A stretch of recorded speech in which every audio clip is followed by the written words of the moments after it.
ভাইরা আমার, এই কথা আপনাকে কে বলল যে যার চরিত্র খারাপ তার জন্য কপালে খারাপ বই আসবে, ভালো বই আসবেই না?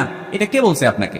আল খাবিসাতু লিল খাবিসিনা ওয়াল খাবিসুনা লিল খাবিসাত, এই আয়াতের তাফসীর খুলে বিস্তারিত পড়ার চেষ্টা করেন।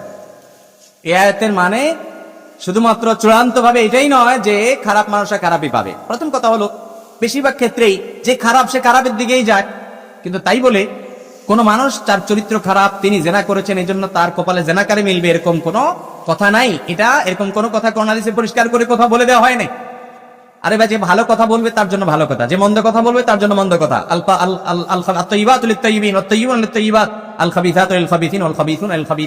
এই আয়াতের এই তাফসীরটাই সবচেয়ে প্রসিদ্ধ গ্রহণযোগ্য।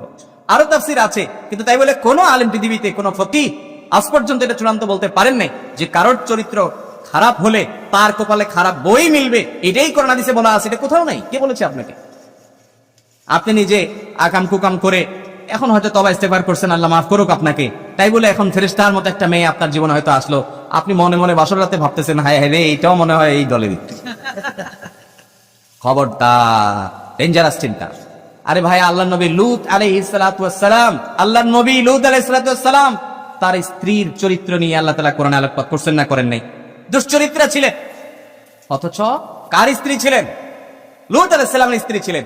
এই জন্য আপনি খারাপ মানুষ দেখে আপনার বউটাও যে খারাপ হবে, কোন মেয়ে নিজে খারাপ দেখে তার স্বামীটারে বাসরাতে মনে মনে চিন্তা করবে এ মনে হয় এই দলেরই, আমার পার্টির লোক মনে হয়, এরকম মনে করা উচিত মোটেই না। খবরদার, দাম্পত্য জীবনে এগুলো খুব ভয়ঙ্কর বিষয়। অনেক যুবক ভাইরা এগুলোর কারণে সংসারে শান্তি হয় না, শুধু মনের ভিতরে তারা ইটিস পিটিস করে, এত ভালো বউ এত ভালো স্বামী সবকিছু, কয় না আমি নিজে তো খারাপ ছিলাম, তাহলে আমার কপালে তো ভালো আসার কথা না, করে ফিরে বোধ এইটাও তলে তলে হেই।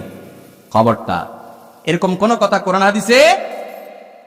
হ্যাঁ, এটা ঠিক যে যার নেচার খারাপ সে খারাপটা চুজ করে নেয়, কিন্তু অনেক শেয়ানা পাবলিক আছে নিজে খারাপ হলে কিছু গুজা গুজা রাবে অবশ্যই ভাই আছে না নাই? ওই বিয়ের আগে ওই যে প্রেম নাম দিয়েছেন যেটা আর কি, যেটার নাম আরেক বন্ডামি আর কি। কিসের প্রেম? মেয়েদের হলো ফুচকা চটপটি আর চাইনিজ খাওয়ার দান্দা, আর পুরুষদের হলো ময়টারে পড়ায় পড়ায় আকাম কুকাম করার দান্দা। নাম দিছে কি?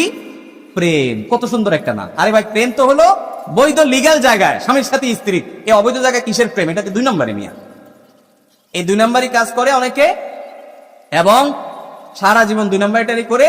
এরপরে বিয়ের সময় বড় বড় হুজুর করে হাদিয়া তোফা দিয়া খাওয়ায়া চা পানি নাস্তা, বলে হুজুর এখন মহিলা মাদ্রাসার একটা মেয়ে আমার জন্য দেখতে হবে। ভাই আছে না নাই? শুনছে হুজুরের মহিলা মাদ্রাসা আছে, আইসে এখন শুধু হুজুরের গায়ে আত্মসে হুজুর মহিলা মাদ্রাসার একটা মেয়ে দিতে হবে। এরকম মানুষ আমাদের দেশে আছে না নাই? বলেন, আগাম কুকাম সব করবো, কিন্তু গল্লির ঠাপ ঠিক আছে, বউ হিসাবে উঠাইতে ঠিকই রাবে বসি ছাড়া উঠাবে না। আল্লাহ আমাদেরকে বোঝার তৌফিক দান করো। তো যাই হোক, নিজে খারাপ হলেও অন্তত ভালো মানুষকে বিয়ে করার চেষ্টা করতেছে, তার এই প্রবণতাটা অন্তত ভালো, মাশাআল্লাহ। কিন্তু সবার আগে নিজে আল্লাহর কাছে লজ্জিত হয়ে অনুতপ্ত হয়ে নিজেকে ভৎসনা করে ক্ষমা চেয়ে ভালো হওয়ার চেষ্টা করতে হবে।